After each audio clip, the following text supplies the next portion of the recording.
10,900 Chinese chip companies vanished, up nearly 90% from last year. Hitting a staggering 4.5 billion Chinese yuan loss, Chinese supermarket chains collapsed. 200 million job losses stem from China's small business bankruptcy wave.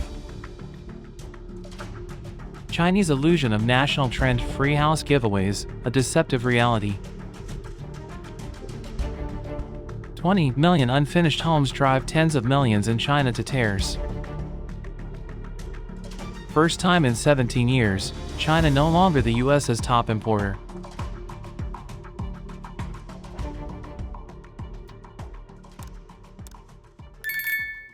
$10,900 Chinese chip companies vanished, up nearly 90% from last year.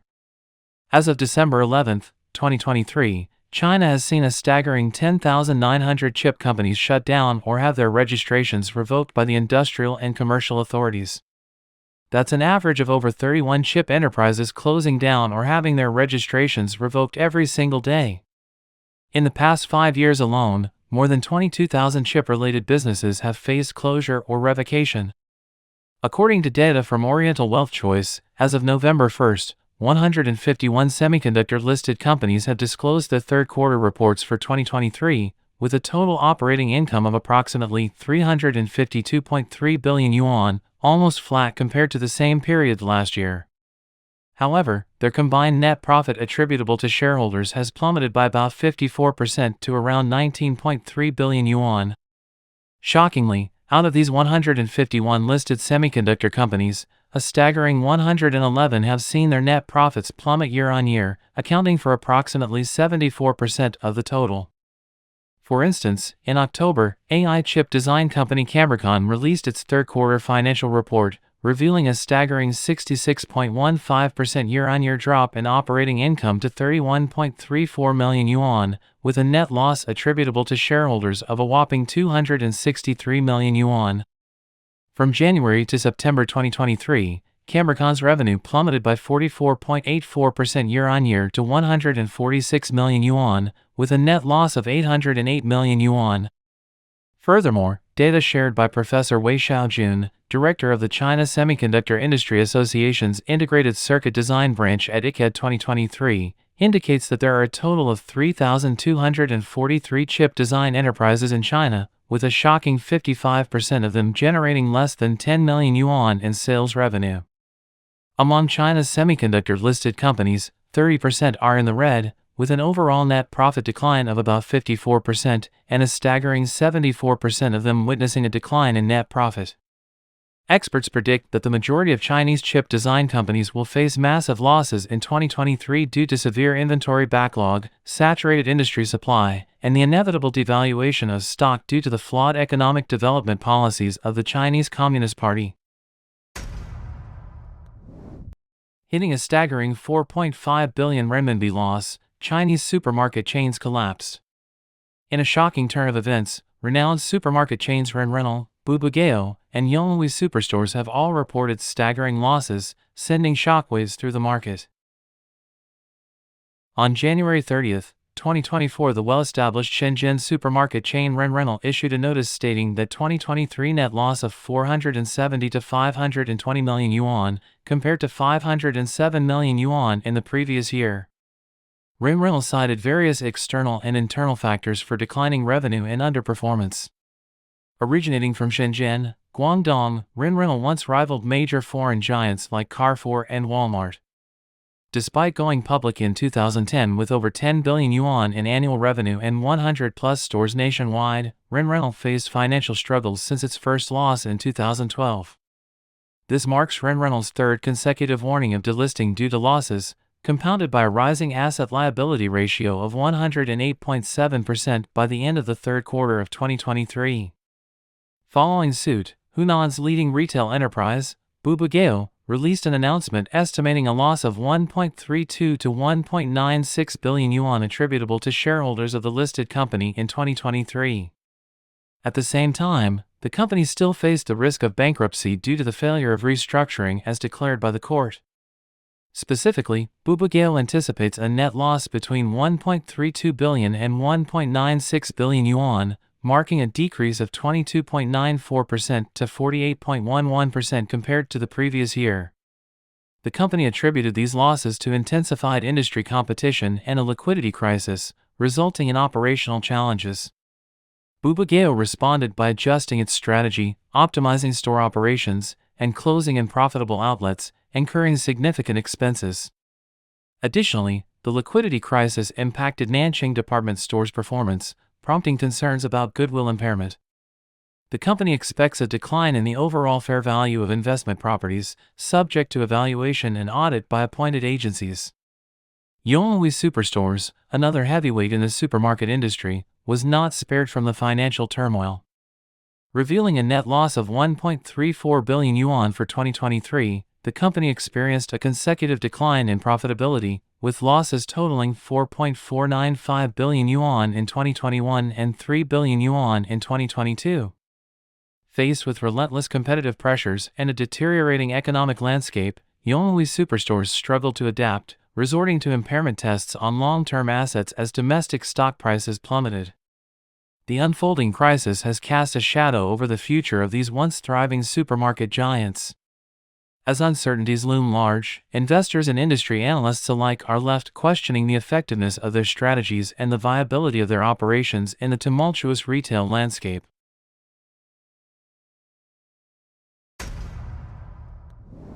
$200 million job losses stem from China's small business bankruptcy wave. China is teetering on the edge of an economic abyss, as not only the titans of real estate and finance face financial ruin, but also a tsunami of small and micro enterprises stares down the barrel of closure, putting a staggering 180 million jobs on the line. Shocking figures reveal that in the first half of 2023 alone, 460,000 companies shuttered their doors, 3.1 million solo ventures vanished into thin air, and a staggering 3.73 million eateries closed up shop, leaving a trail of economic devastation in their wake. With 200 million people out of work, the nation is on the brink of an unprecedented crisis. A recent report from the China Institute for Inclusive Finance paints a grim picture of the financial health of small and micro enterprises. More than a third of surveyed businesses confess to dire financial straits, with regions like Henan and Shanxi particularly hard hit. Meanwhile, a gaping disparity in financial stability plagues enterprises in Guangxi and Chongqing. With a staggering 80% of small businesses drowning in overdue payments, the pressure on cash flow is reaching a breaking point. As debts pile up, the specter of bankruptcy looms large, threatening to send shockwaves through the economy and plunge 180 million people into joblessness. On a global scale, small and micro enterprises are the lifeblood of economies, contributing a lion's share of employment and GDP. In China, they provide a whopping 70% of all jobs. Yet, these enterprises lack the resilience of their larger counterparts, grappling with financing woes and a lack of technological edge.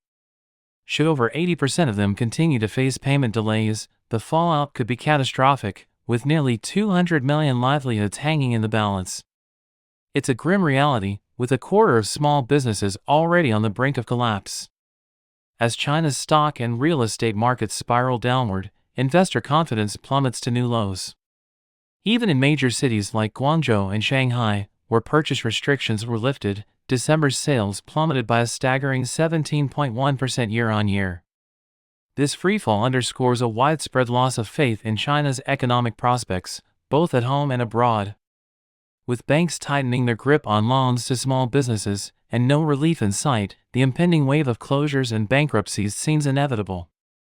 Adding fuel to the fire, the closure of small and micro enterprises threatens to send shockwaves through the economy, disrupting supply chains and driving up prices. The ripple effect will reverberate far and wide, inflicting further misery on already beleaguered citizens and exacerbating economic woes. Chinese illusion of national trend free house giveaways, a deceptive reality. In recent times, there has been a surge in the real estate market with a trend of giving away houses for free. Several homeowners have come forward offering to transfer their properties for the remaining amount of their mortgage loans. Take Fang Qing from Zihue City, Xiaoqing, for instance.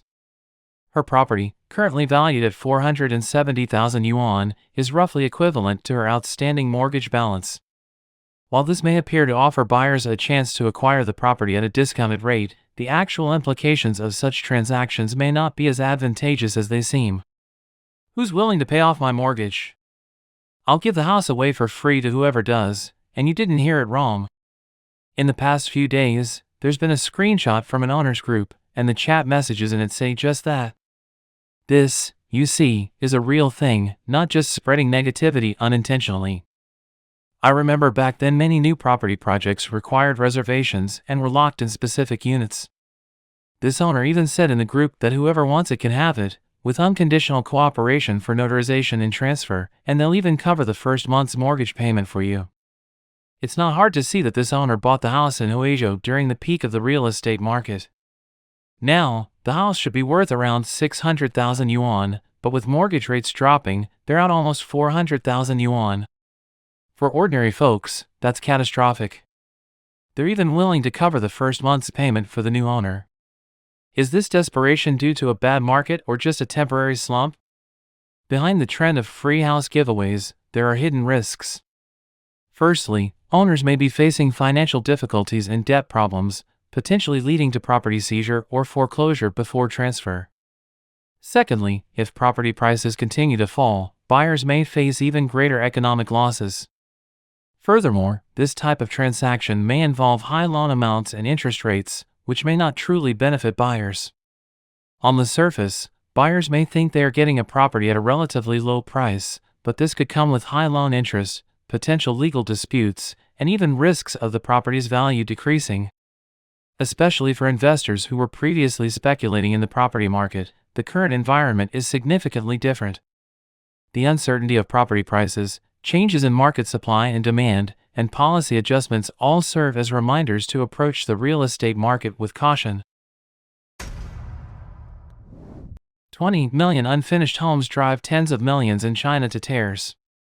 A report recently released by Nomura Securities points out the staggering scale of unfinished pre-sale housing in China, estimating around 20 million units of unfinished homes across China, left by Evergrande and other failed developers. This figure is equivalent to approximately 20 times the size of China's largest private real estate developer, Country Garden Holdings. The total funding gap for completing those projects stood at around $446 billion, the report estimated. Experts warn that this situation could have a significant impact on both society and the economy, with some criticizing the Chinese government's response as a slow and ineffective remedy, suggesting that pouring more resources into the issue may yield limited results and fail to prevent a collapse in the real estate market. Taiwanese financial expert Huang Shizong recently analyzed that the inability to complete these 20 million housing units could have a significant impact on both society and the economy. This is a massive quantity, and previously, Beijing hoped that companies like Country Garden or Evergrande could at least deliver completed housing units on schedule. Recently, some industry insiders in China have reported online that property prices in Shenzhen have experienced a stampede-style collapse. In some areas, such as the central district of Bao'an, the price of commercial housing has plummeted from over 4.2 million yuan to 1.85 million yuan, a drop of over 55%, while other areas have experienced declines of around 40%. Previously, Bloomberg reported, citing sources, that the central bank is set to launch the 3 major projects this month, with specific implementation plans. This initiative aims to inject at least 1 trillion yuan of low-interest funds into policy banks in stages through measures such as mortgage supplementary loans, PSL, and special loans to stabilize the sluggish real estate market. The so-called 3 major projects include affordable housing, urban village renovation, and dual-use infrastructure in urban areas.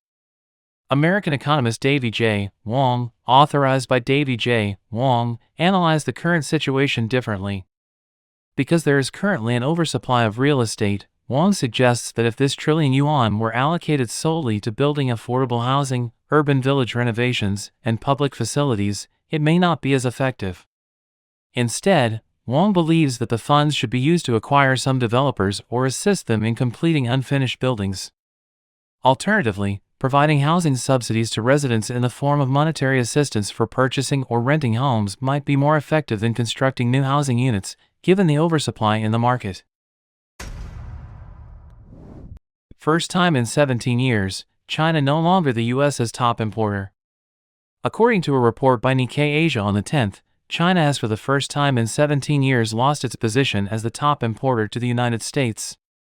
This shift is attributed to a decrease of at least 20% in imports from China to the United States from January to November 2023 compared to the same period 2 years prior. Mexico is likely to replace China as the primary importer for the United States in 2023, reflecting a trend of increased trade with friendly nations and reduced reliance on China. Last July, after the General Administration of Customs of China released monthly import and export figures, several Chinese financial media outlets pointed out that China was no longer the largest importer for the United States.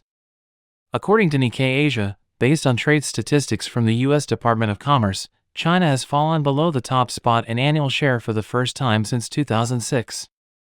From January to November 2023, China accounted for only 13.9% of total imports to the United States, the lowest level since 2004. Peak imports from China to the United States occurred around 2017, exceeding 21%, creating a significant gap compared to other countries. Analysts attribute this change to the initiation of the U.S.-China trade war in 2018, leading to a continuous decline in trade volume between the two countries, thus removing China from its position as the largest trading partner of the United States. By 2020, with the outbreak of the global pandemic, China resumed production ahead of other countries, once again becoming the largest trading partner of the United States. However, as the United States strengthened efforts to reduce dependency on China and adjusted global supply chains following the pandemic, imports from China decreased once again. Trends are emerging in categories such as electronics, which previously heavily relied on imports from China, shifting towards other countries. For instance, imports of smartphones from China decreased by 10% year-on-year from January to November, while imports from India increased fivefold. Similarly, imports of laptops from China decreased by 30%, with imports from Vietnam quadrupling. Although still relatively small in scale, procurement from Southeast Asia is rapidly increasing. This shift is partly driven by U.S. government policies. The Biden administration is promoting the establishment of supply chains with friendly shores among allied nations. Additionally, tariffs imposed by the Trump administration on Chinese products worth $370 billion continue to be enforced. Against a backdrop of geopolitical risks, global companies are adopting the China Plus One strategy to avoid excessive reliance on China. Analysts predict that the impact of this trend will persist in the long term, with Neil Graham stating that it may take several years for the China Plus One strategy to significantly affect U.S. import statistics.